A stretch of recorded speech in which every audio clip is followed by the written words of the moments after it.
Welcome to Barn Tech. Today we're going to figure out what's wrong with the fuel system of my 6.4 Powerstroke. If I'm right, by the end of this video, we're going to see the inside of a high pressure fuel pump. But before we get there, I'm going to rule out everything else.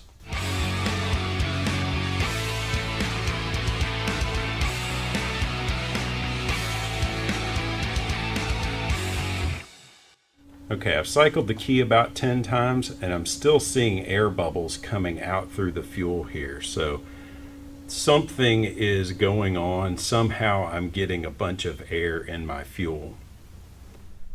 Okay, there were a few things I didn't get on camera. I dropped the fuel tank. I replaced the pickup screen in the fuel tank. And I replaced the fuel lines going from the fuel tank up to the low pressure fuel pump. I put a check valve right here. So with the check valve right there, that check valve is doing the same job that this pressure regulator is supposed to do. It only allows fuel to flow back towards the tank, and it cannot suck air or water from the tank. So what's happening? I opened up my filter assembly and I see rust in there. Water came from back here in the tank through this return line and got sucked up into this filter. Then it went to the high pressure fuel pump.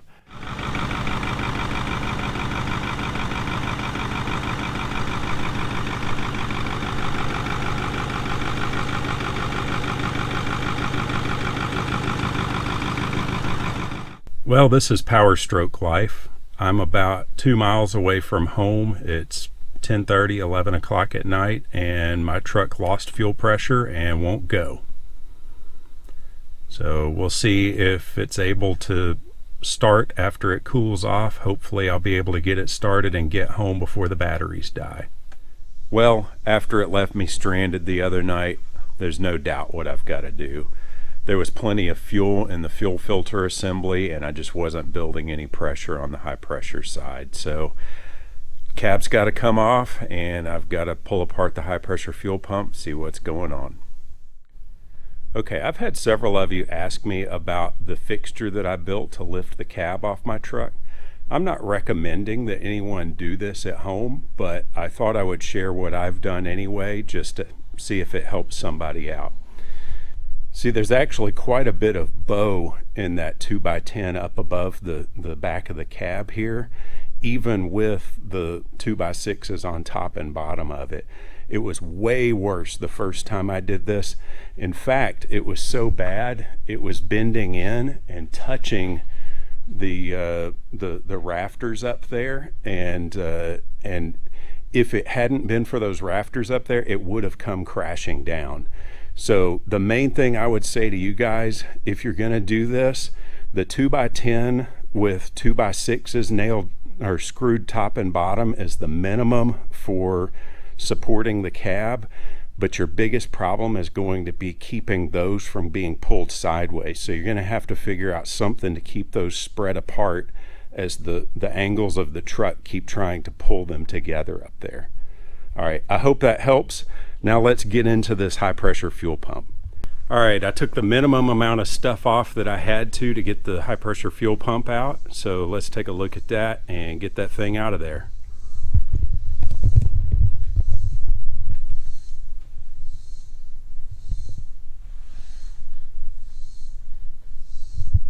Well, I looked all over YouTube and I couldn't find anybody that showed what the inside of one of these looks like. So I thought it'd be fun to show you guys. Looks like everything's held together with a T40, so let's start popping parts off and see what we got. Whoa! Okay, there's one of the pistons.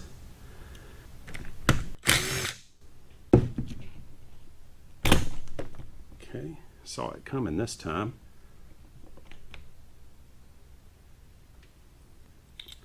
I don't know, if I don't find something soon, I'm just going to end up cleaning this thing and putting it back together, but I feel a lot better when I find a problem. Okay, let's get this bottom piston now. And ready to pop. You pop. All right, let's get, there it goes. Knew it had it in it. All right.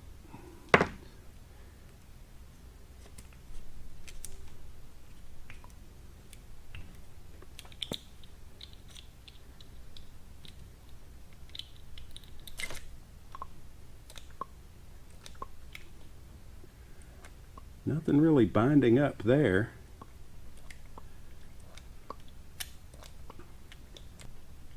So I've just not found anything wrong yet.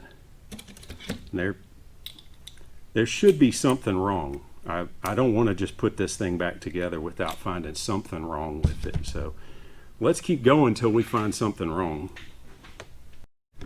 All right, I had to switch over to a 6mm Allen head to get this pressure regulator off of there. Since I didn't find any major issues with the pistons there, the pistons, they look a little polished inside, but I don't see any scoring on them, and they weren't binding up. So I don't think there's an issue with the pistons. I bet you it's just this pressure regulator here. Okay, let's switch tools. There we go. Just needed a different kind of persuasion. Try to be gentle here because I don't know what I'm getting into or what's critical to not get damaged. So the only issue I'm seeing so far is that these little things here look like they're worn down. I see the inside of this is scored, which would allow a little bit of fluid to get by, maybe stop them from priming up quite like they're supposed to. And then these things are also scored on the tips. So that little bit of scoring might keep the pump from priming up. Other than that, that's the only issue, potential issue that I see. As I look at this shaft, the shaft itself looks pretty good. I don't see any scoring on the shaft there. Don't really see any scoring on the faces here of the cam. So I would say that's good. I'm going to see if I can get some of these bearings. The bearings here don't look too terrible, but I want to see if I can get some new bearings. Honestly, I don't think those bearings are really going to matter if those are a little bit loose, but I'll go ahead and see if I can get some of those. I think this assembly here is going to be the biggest deal. All of the scoring that I saw on the pieces from this assembly, so I'm for sure going to look for one of those. But this is the Siemens K16 pump out of a 2009 Powerstroke 6.4. Well, the days finally arrived. I ordered these parts about a month ago, and the manufacturer had them shipped from Europe.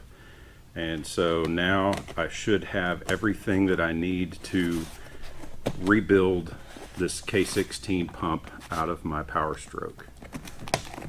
So let's see what's in the box here. This didn't exactly come as a kit. I had to identify each of the parts that I needed and order just the parts that I needed. So let's see what I got. Okay, this is the most important bit. This is the rotary pump, which I believe is the part which failed in my fuel pump. The little pieces here that slide out were getting ground down, and the ring that they ride against was also getting ground down and scored. So we're going to set this here. That's going to replace that part, and I believe that's what I needed to fix my pump. This is a gasket kit. Comes with all of the gaskets and other things that I need to seal it up when I put it all back together again. And these are the two bushings that the crankshaft rides on. Now, I don't know if these were absolutely necessary, because I think the ones I had looked pretty good still. But I'm going to go ahead and replace these because I'm already in here. I think they cost like $6 a piece or something like that. Way less than this part. I don't remember exactly what this cost, but altogether, I think I have $250 in parts, and the majority of that was in this piece right here. So let's go ahead and clean everything up, put this thing back together, and see how she works. Okay, well, I've got a precision tool here to drive the seal out of the other side of this pump. There it went.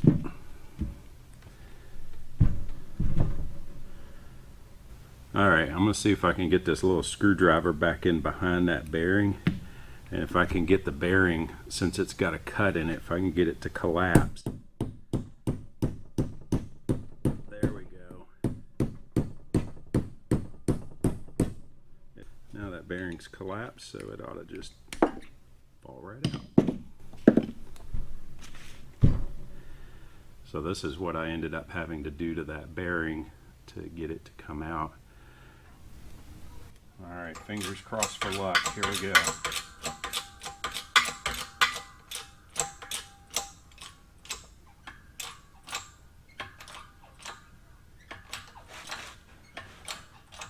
It's going in.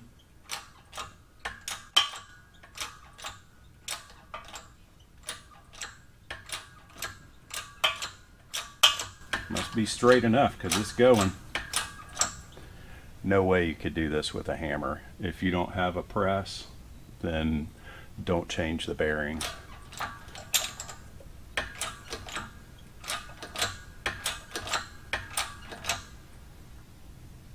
Alright, I think that's it.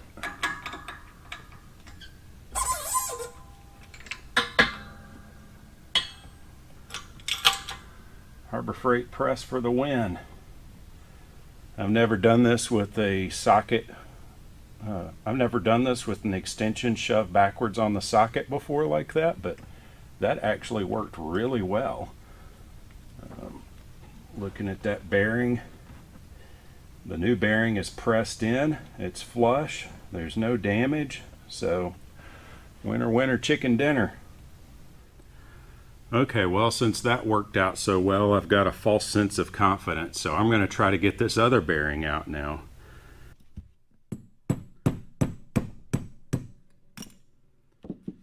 All right. Now we need to press the new bearing in. So, see, bending the bearing in on itself like that made it easier to get the bearing out.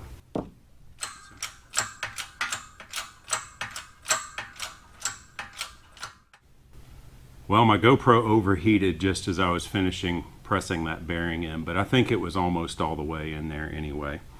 I'm to the seal now, so gonna spray a little bit of lubricant on this seal to help it go into place. So gonna set it where this lip goes inward, so the spring is on the inner side. Actually, it looks like there's two springs on this one, but anyway, got the bigger, got the inside of the seal facing inward there. This 15/16 socket feels like it's just the right size for this.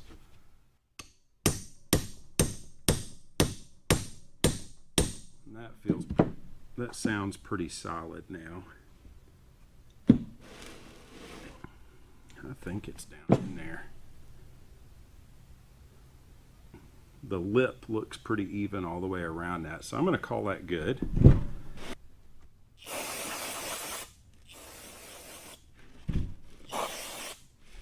A little bit of lubricant. I'll drain that cleaner out. All right. Seal real good with the lubricant. Get this thing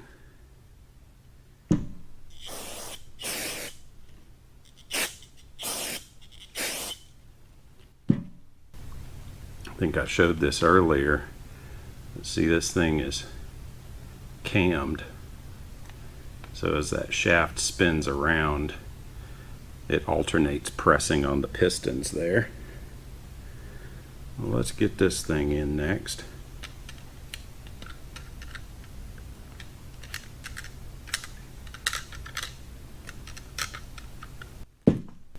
Generous coating of the lubricant there.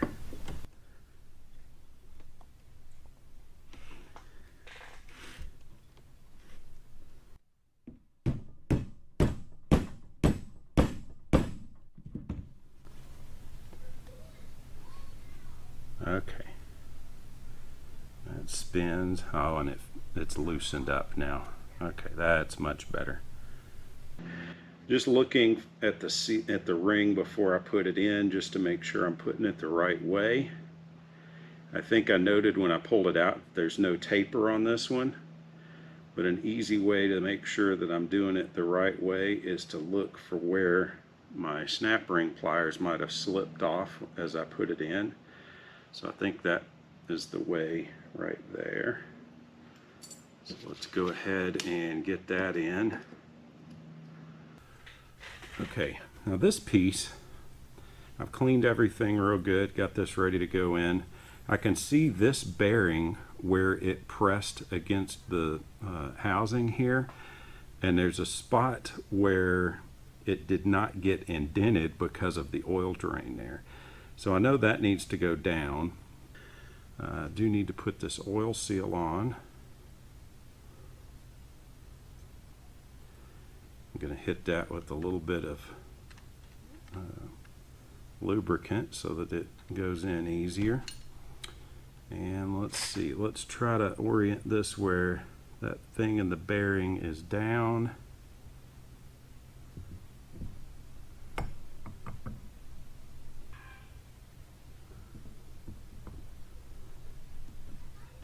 Let's see what this does. Oh yeah. Oh, but it went only so far and then it hit a snag. The shaft, it won't go any further because of the shaft.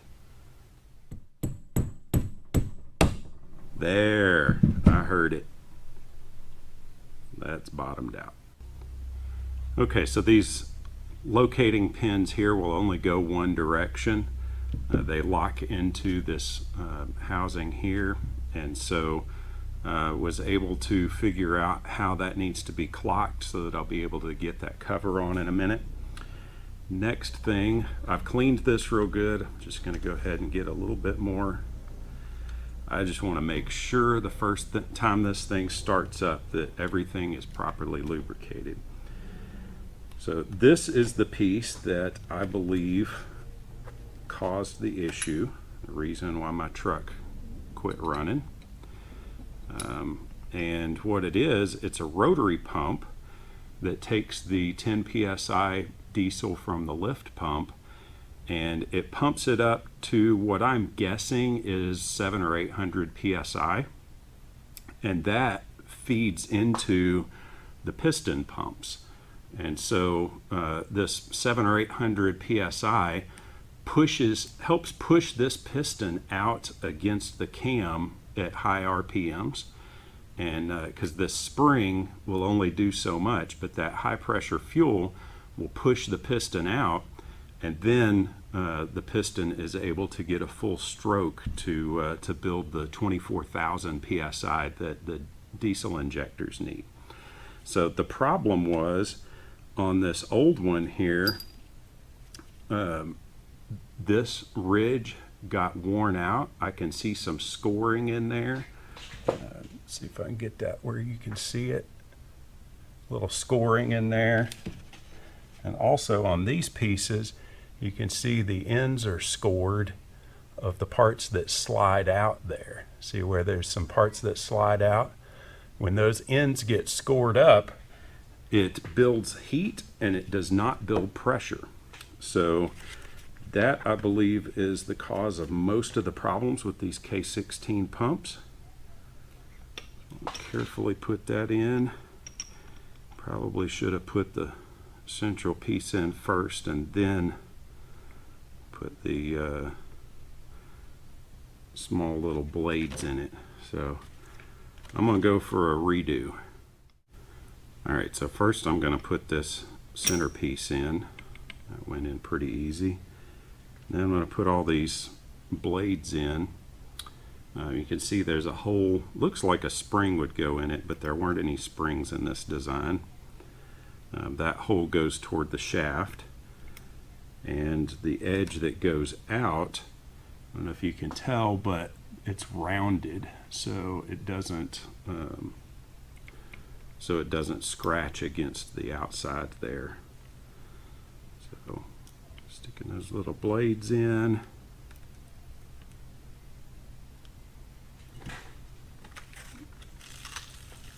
Healthy dose of lubricant here. Got a new seal in the kit. Set the new seal down in the where it belongs. And let's stick this cover on. Oh, I forgot. This piece here stuck in the housing when it came out. So that looks like the easiest way to get that in.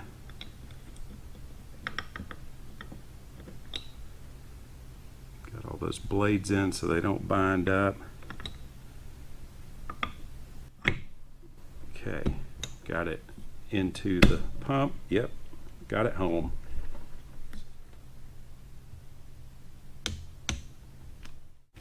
Okay, so I'm going to put this black seal on the low pressure side,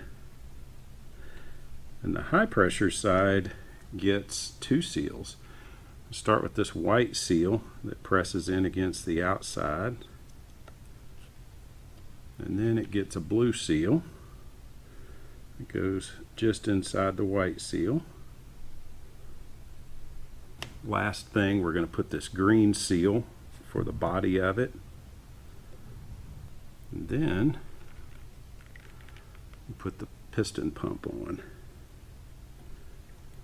So again, this little nipple fits inside the blue one there. That's going to be the high pressure side.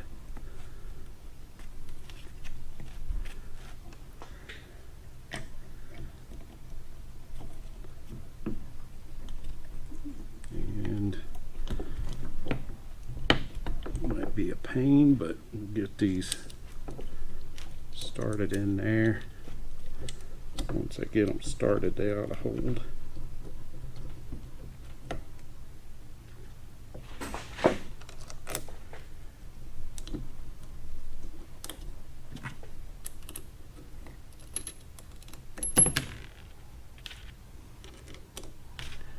Again, I don't know the torque specs on these, but given that it's about an 8mm 8.8 bolt, I'm going to go with 18 foot-pounds again. Looks like my camera battery's about to die, but this is just going to be a repeat doing the other ones after I do this one. Alright, last thing to go on is this little pressure regulator here. So I'm going to start by putting a rubber O-ring, the outer O-ring, then I'm going to put the inner O-ring,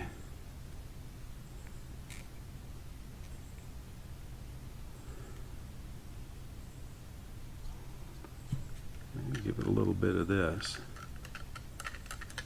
Looks like it got adjusted down. Alright, lube those up real good so nothing gets torn when I put this in.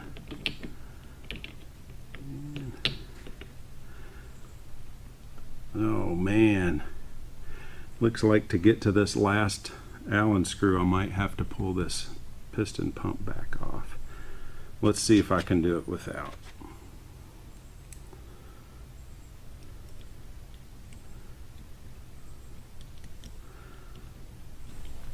You know, I was reading the other day in the Bible, and it said, we know and all things work together for good for those who love the Lord and who are called according to his purpose. It's hard to see that sometimes when things like this are going on, when your engine's breaking and you're depending on it to get to work and all of that. Sometimes it's hard to see how all things can work together for good, but we have to trust that they do. So let's get this piston pulled back off so I can get to that Allen head to get this pressure regulator on, and I'll put this back on, and then we'll be ready to put this thing back in the truck. Okay, there's a couple of things that I want to do before I just put this back together again. And the first is I want to clean out any fuel that is in the heads or the return lines back to the fuel cooler here. So I'm going to start by pulling the drain plug here on the head. I've got a little bit of fuel spilling out there, and I'm going to chase that through this line here with carburetor cleaner.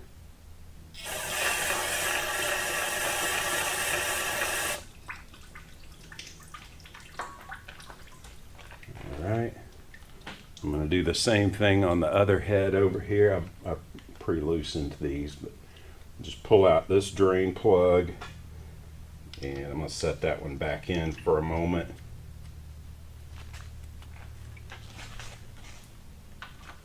And we should see a bunch of this carburetor cleaner come out that hole over there next.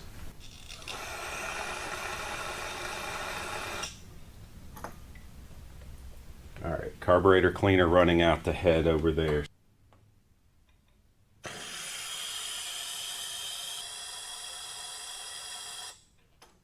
Just trying to get that carburetor cleaner out of here. Okay, I went ahead and got a new one of these gaskets for the fuel pump cover. These things are known to fail. In fact, I didn't see any evidence that mine had shorted out yet, but there was already cracks in the wires here. So I just went ahead and got a new one. I think that's just a smart thing to do. If you're going to go ahead, if you're going to go to the trouble to do all of this, you might as well do it right. Got my new high pressure fuel lines here that I'm putting on. And you have to replace these whenever you pull off the pump like this, because they're torque to yield, and you really do need to deform them when you put them on. So you got to get these things super tight. If you follow the factory Ford specs on these, you're going to end up pulling your cab again. So you want to tighten them until you start feeling blood vessels pop out of your forearm.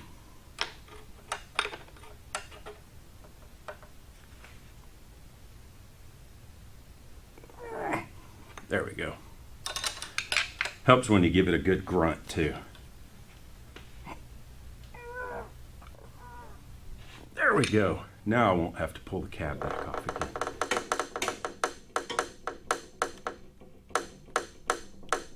Well, this truss system I built up here has held this cab in the air way longer than I ever anticipated. I want to get this thing out of the air as quickly as possible now, get it back on the truck before something bad happens.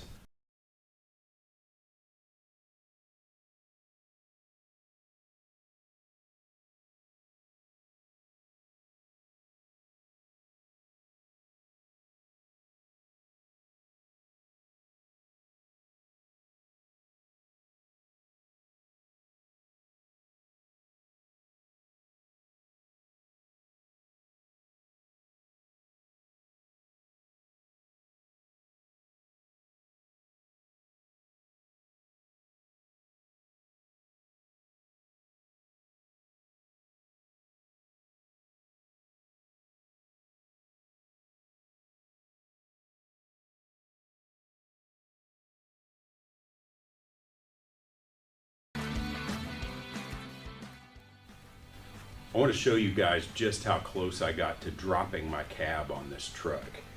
These are a few of the screws that I took out when I disassembled the I-beam up there. This one looks like a snake. These two got sheared off. You can see the crack is right here. It's almost all the way through. In fact, that's what almost happened with my truck hanging in the sky. The only thing that prevented that was that the majority of the load was being supported by the top and bottom beams. But again, the screws had already started shearing off of that bottom beam, so it was only a matter of time before this happened. I really had to hurry and get the cab dropped down on this truck, and so I didn't get to pull the injectors and clean those. I've really got to do that before I get this truck on the road. I don't really have time to do that tonight, and I want to get this video out to you guys because it's been a while. So if you liked my video, go ahead and hit that subscribe button. That way you'll get to see the next video when I do the injectors. God bless.